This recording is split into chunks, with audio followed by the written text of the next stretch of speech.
अब देख रहे हो ना, आप ही के इलाके का है ना एक मौलवी झारखंडी, मान लिया ना। अरे हम लोग भी तो वही कहते थे, लेकिन अब मान लिया ना। क्या कहता है वो? हमसे पूछते हैं हलवा कौन किताब में है। अरे हलवा किताब में नहीं होता, हलवा कढ़ाई में होता है। अरे अल्लाह के बंदे, यही तो हम पूरी जिंदगी कहते आए हैं कि तुम्हारे पास किताबों सुन्नत की कोई दलील नहीं है हलवे की। वो खुद कहता है तुम ढूंढते रहो किताब में, हम खाते रहेंगे कढ़ाई में। वो कोई मौलवी तो है नहीं, अरबी मदरसे का एक क्लास भी नहीं पढ़ा हुआ है। वो तो कपिल शर्मा समझ लो, या पाकिस्तान का उसको वो उमर शरीफ समझ लो, बस इससे ज्यादा उसकी कोई हैसियत नहीं। उसको इसीलिए बुलाते भी हैं। पटाखे के बारे में क्या बोलता है आप तो जानते ही है कि अगर शादी में पटाखा बजाना सुन्नत होता तो हम पटाखा थोड़ी, हम तो बम लेके जाते, बम समझी के घर में छोड़ देते, डायरेक्ट जन्नत। अब इससे बड़ा मजाक और क्या हो सकता है? तो मेरे भाइयों, अब लोग मानने लगे हैं कि हम जो हलवा खाते हैं उसकी किताबों सुन्नत में कोई दलील नहीं है, वो कढ़ाई है। तो ये तो हम पहले ही कहते हैं कि तुम्हारे सारे त्योहार खाने पीने के हैं। मुहर्रम पे खिचड़ा, रबीउल अव्वल में बिरयानी, 11वीं में बड़े पीर साहब के नाम पर बिरयानी की डेग,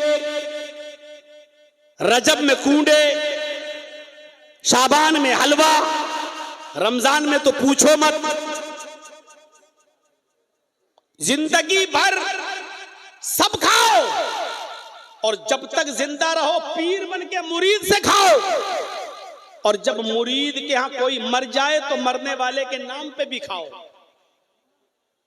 वो मर गया, हाँ, अब उसकी आत्मा को शांति नहीं मिलेगी। तीजा कर, 10वां कर, 20वां कर, 40वां कर, और बेगैरत 40वां भी खाने के बाद कहता बरसी कर, हर साल खिला मरने वाले के नाम पे। मेरी एक चचेरी बहन की शादी हुई है जसवंत नगर, इटावा से थोड़ी दूर है मैं, और वो वहां एक भी अहले हदीस नहीं है। टोटल पूरे लोग टीटीएस की फुल फॉर्म आप जानते ही होंगे, बताने की जरूरत नहीं। अरे बता देता हूं, किसी के बाप का क्या जा रहा है। टनाटन सुन्नी। तो एक बार वहां कोई गमी हो गई तो मैंने जोर दिया घर वालों ने कि जाओ बेटा चले जाओ, वहां दूर के रिश्ते, तुम्हारी बहनी लगती है वो, चले जाओ। तो मैं गया, मैंने कहा चलो जाने में क्या, आयादत तीमारदार वो उसमें जाने में कोई दिक्कत नहीं है। चला गया मैं, गया तो क्या देखा हूं, वहां एक ऊंची पगड़ी बांधे, लंबा चौड़ा मोटा ताजा एक मौलवी पहले से लेटा हुआ है, विराजमान है। तो हम जाके अपने बहन के यहाँ बैठ गए। वो पानी वानी चाय वाय बना के लाने लगी, और हम दूसरे ड्रेस में थे, टोपी ओपी नहीं पहने हुए थे। बहुत देर तक वो जाने क्या अगरबत्ती जला रहा था और ये सब कुछ जल रहा था। वहां पर बहुत सी खुराफातें हो रही थी। मैंने अपनी चचेरी बहन से कहा ये क्या है? कहा सब करते हैं, अब हमारे घर वालों ने कर दिया यहाँ रिश्ता, तो अब क्या करें, फंस गए तो फंस ही गए। तो हमने कहा ये कौन है ये मोटा आदमी जो बैठा हुआ है? तो कह रहे ये यहाँ का सबसे बड़ा मौलवी है, मैं नाम नहीं लूंगा। वो बहुत मुबारक मौलवी है, उसका नाम लेने से पहले हमें वुजू बनाना पड़ेगा। तो मेरे भाइयों, मैं चुप था, खामोश बैठा रहा, और थोड़ी देर के बाद वो कहने लगा, ऐसा है मेरी बहन से, ऐसा है कि इस मरने वाले के जितने भी कपड़े हैं, नए पुराने, घड़ी वड़ी जितनी भी चीजें हैं, सारी चीजें पैक करके हमें दे दो। तो कुछ चीजें जो पुरानी थी वो दे दी, कुछ चीजें ऐसी होती हैं जो औरतें भी रखना चाहती हैं निशानी के तौर पे, भाई अभी नहीं हम क्यों दें आपको। तो कहता सब दो। बहन ने कहा भाई मैं ये सब नहीं दे सकती। तो कहा कि नहीं दोगे तो कयामत के दिन ये आदमी नंगा उठेगा अब मेरे सब्र का पैमाना लबरेज। मैंने दूर से ही बैठा हुआ था, मैंने कहा मौलाना साहब आप क्या कपड़े पहनकर उठेंगे? कौन बदतमीज। मैंने कहा भाई हदीस में तो आता कयामत के दिन सभी नंगे उठेंगे, और मैंने वो हदीस पढ़ दी। हजरत आयशा कहती हैं कि युहशरुन्नासु यौमल क़यामति हुफ़ातन औरातन गुरला, कयामत के दिन हर आदमी नंगे पैर नंगे जिस्म, गैर मख्तून, उसका खतना नहीं हुआ होगा, गैर खतना, इस हाल में उठेगा, मर्द भी और औरतें भी। हमने कहा वहां तो सब नंगे उठेंगे, तुम भी और हम भी, मर्द भी और औरतें भी, तुम क्या कपड़े पहनकर उठोगे? मेरी बहन से कहता ये कौन है? बहन ने कहा रे मौलाना साहब ये हमारे भाई हैं, रिश्ते में भाई लगते हैं, और मौलाना जर्जीस हैं। अब यही मौलाना है जर्जीस है? हाँ, तुम इसकी बहन हो? कसम खुदा की उठा और सब कुछ छोड़ छाड़ के भाग गया। कहता हम कबूल ही नहीं कर सकते ये। जब वो जाने लगा तो मैंने कहा मौलाना साहब जो अब तक खा चुके हो, पेट में पहुंच चुका, वो कैसे निकालोगे? जो खा चुके हो, जो अभी तक ठूस लिया है, अपने पेट में भर लिया है 2 घंटे से बैठ कर यहां, वो अब क्या करोगे?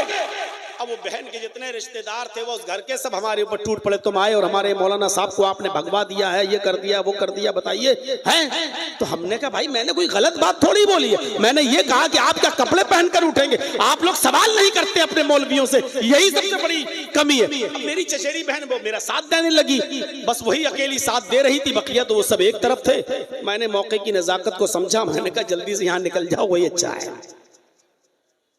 तो मेरे भाइयों थोड़ी देर बैठा और उसके बाद में हम चले आए। मैंने बताना ये मेरा मकसद है कि मरने के बाद भी नहीं छोड़ती है ये कौम, मरने के बाद भी। नबी अकरम ने मुआशरे को पाक और साफ कर दिया, उस बच्ची तक से कह दिया कि वो चीज पढ़ो जो पहले पढ़ रही थी, ये छोड़ दो। ये अकीदे की इस्लाह होती है। अकीदे की मैं कहीं भी भाग जाऊं, कितनी दूर चला जाऊं, लेकिन आऊंगा वहीं जहां पर मैंने बात छोड़ी थी। ये बुरी आदत समझ लो या अच्छी आदत समझ लो, जो भी है। तो मेरे भाइयों इस तरीके से मुआशरे को पाक और साफ किया।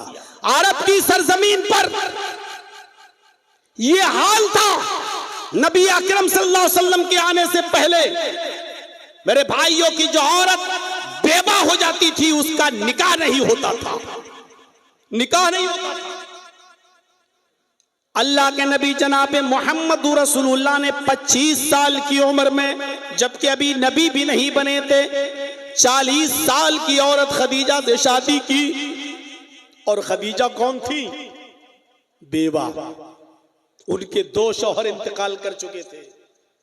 खदीजा ने कहा था कि अब मैं शादी नहीं करूंगी, इसलिए कि मैं जिससे शादी करती हूं मेरा पति मर जाता है।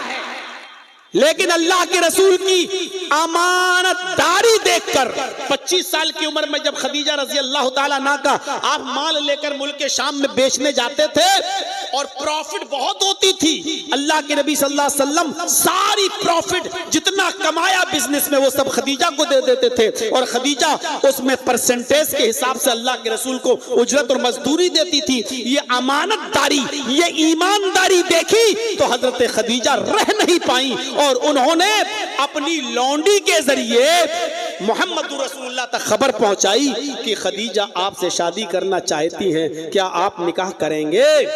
खदीजा ने ईमानदारी देखी। और मेरी कौम की बेटियों तुम क्या देखती हो?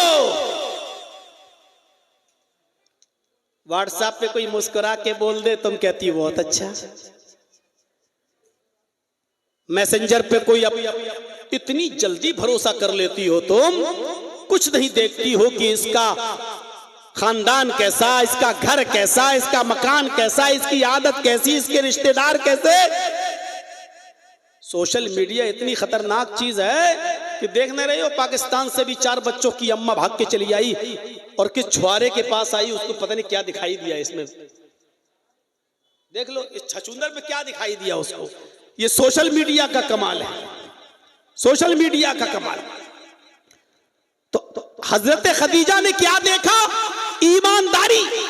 25 साल की उम्र में 40 साल की खदीजा से आपने निकाह किया, और फिर जब आपकी बीबी खदीजा का इंतकाल हो गया तो उसके बाद में आपने जितनी भी शादियां की आप ताज्जुब करेंगे, वो शादियां आपने जो की या तो बेवा से या तलाकशुदा औरत से। आपकी सिर्फ एक बीवी कुंवारी थी बस, जिसका नाम था आयशा।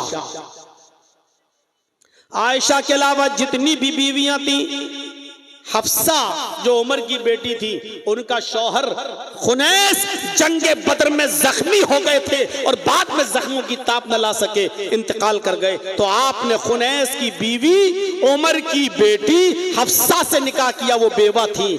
आपने सफिया से निकाह किया, वो भी मेरे भाइयों एक जंग में गिरफ्तार करके लाई गई, कैदी बनकर लाई गई, हिस्से में नबी की आई, लौंडी बनी, आपने आजाद कर दिया। फिर उसके बाद में आपने उनको अपने निकाह में ले लिया। हजरत सफिया से आपने निकाह किया। खदीजा के अलावा मैमूना, वो भी आपकी बीवी जो थी वो बेवा।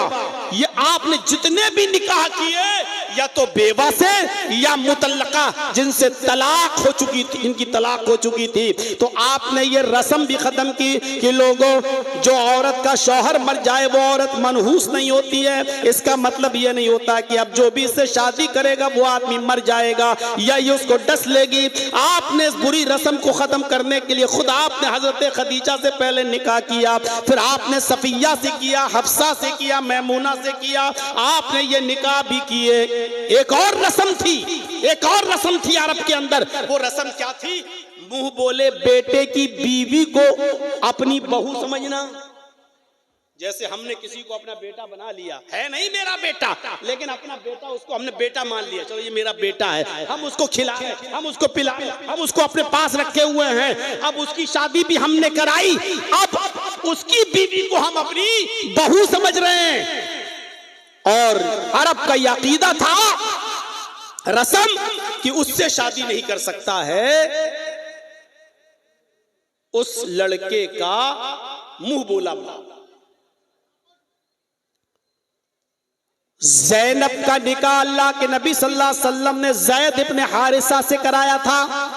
जानते हैं ना, ज़ैद जो हजरत खदीजा के गुलाम थे, और जब अल्लाह के नबी ने हजरत खदीजा से शादी की तो हजरत खदीजा ने ज़ैद को अल्लाह के नबी को दे दिया। और ज़ैद अल्लाह के नबी के इतने करीब थे कि जब ज़ैद के बाप और चचा ज़ैद को लेने आए, कहा अल्लाह के नबी मेरा बेटा आपके पास है। आपने कहा कौन? कहा ज़ैद, हम उसको लेने आए। आप मुंह खोलिए, आपको कितना पैसा चाहिए, हम पैसा देने के लिए तैयार हैं, लेकिन मेरा बेटा मुझे ही दे दो। अल्लाह के नबी ने कहा नहीं, आपका बेटा अगर है और आपके साथ जाना चाहता है और आपको अगर पहचान लेता है तो मैं उसको छोड़ने के लिए तैयार हूं, मेरी तरफ से कोई बंदिश नहीं होगी। आपने बुलाया, ज़ैद इधर आओ। ज़ैद आए। आपने कहा ये पहचानते हो, ये कौन है? ज़ैद ने कहा ये मेरे बाप हैं, ये मेरे चचा हैं। अल्लाह के नबी ने कहा तुम पहचानते हो? कहाँ? ये तुम्हारे बाप हैं? हाँ। ये तुम्हारे चचा है? कहाँ?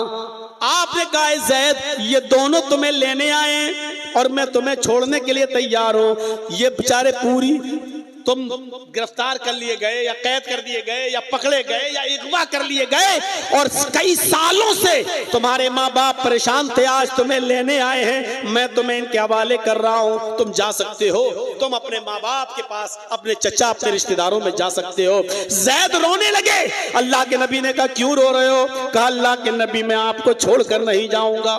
तब बाप ने कहा बेटा तू गुलाम बनकर रहेगा, मैं तुझे आजाद कराने आया, मैं लेने आया, और तू कह रहा है कि मैं मोहम्मद के पास रहूंगा। तू आजादी पर गुलामी को तरजीह देता है। उसने अपने बाप से कहा मेरे अब्बू मोहम्मद के पास मैं गुलाम बनकर नहीं, घर का मालिक बनकर रहता हूँ, जो चाहता हूँ खाता हूँ, जो मर्जी आती है काम करता हूँ, जो मर्जी आती है नहीं करता हूँ, जहां जाना चाहता हूँ जाता हूँ। मोहम्मद रसूलुल्लाह मुझे अपने बेटे की तरह रखते हैं, अपने गुलाम की तरह नहीं। जब बेटे ने जाने से इनकार कर दिया जैद ने, तब बाप खुशी खुशी चले गए। अगर हमारे घर से भी ज्यादा प्यार तुझे इस घर में मिल रहा है तो बेटे हम तुझे नहीं ले जा सकते हैं, रहो तुम यहाँ।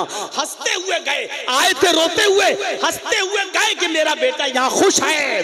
अल्लाह के नबी ने जब ये देखा कि जैद अपने माँ बाप के साथ नहीं गया मेरी मोहब्बत देखकर, तो जैद का हाथ पकड़ा और खाने काबा में ले गए और खाने काबा में ले जाकर लोगों में ऐलान किया, लोगों सुन लो, ये जैद आज के बाद मेरा बेटा है, मोहम्मद की वरासत में इसका भी हक है। यानी मेरी जब वरासत तकसीम होगी तो इसमें मेरे बेटे को भी हिस्सा मिलेगा। जब ये कहा तो अल्लाह ने कुरान की आयत नाजिल फरमा दी और उसमें फरमा दिया, नहीं, आपके बेटा कह देने से वो आपका बेटा नहीं हो जाएगा, उसका बाप वही कहलाएगा जो इसका बाप है। आप उसकी खिदमत कर सकते हैं, उसको अपने घर में पाल सकते हैं, पोस सकते हैं, बड़ा कर सकते हैं, लेकिन आप उसके बाप नहीं बन सकते हैं। अल्लाह ने मना कर दिया। फिर अल्लाह के नबी ने जैद का निकाह ज़ैनब से करा दिया। ज़ैनब में और जैद में ज्यादा दिन तक निभ न पाई, दोनों में खटास हो गई और हजरत ज़ैनब ने तलाक ले ली जैद से। हजरत ज़ैनब ने जैद से तलाक ले ली। जब ज़ैनब ने जैद से तलाक ले ली तो अल्लाह के नबी पर वही नाजिल हुई कि इस वक्त मुंह बोले बेटे की बीवी से कोई आदमी शादी नहीं करता है। अगर आप इसके साथ निकाह नहीं करेंगे तो अरब के अंदर ये दस्तूर बाकी रहेगा, लोग मुंह बोले बेटे को सगे बेटे की तरह समझेंगे और उसकी बीवी को सगी बहू की तरह समझेंगे। इस रस्म को तोड़ो। अल्लाह के रसूल ने अल्लाह का हुक्म मानते हुए जैद के तलाक देने के बाद जैद की बीवी ज़ैनब से निकाह कर लिया और ज़ैनब को अपने निकाह में ले लिया। आपने ऐसा करके इस रस्म को तोड़ा कि मुंह बोले बेटे की बीवी को अगर मुंह बोला बेटा तलाक दे दे तो उसका बाप उस लड़की से, उस औरत से शादी करना चाहे तो कर सकता है, इसमें कोई बुराई नहीं है, क्योंकि वो उसका सगा बेटा नहीं है। अरब के अंदर ये दस्तूर था। आपने इस रस्म को भी खत्म किया। कितना अंधेरा था, कितनी बुराइयां थी अरब की सरजमीन पर मेरे भाइयों, आप अंदाजा लगा सकते हैं। इन सब को आपने खत्म किया।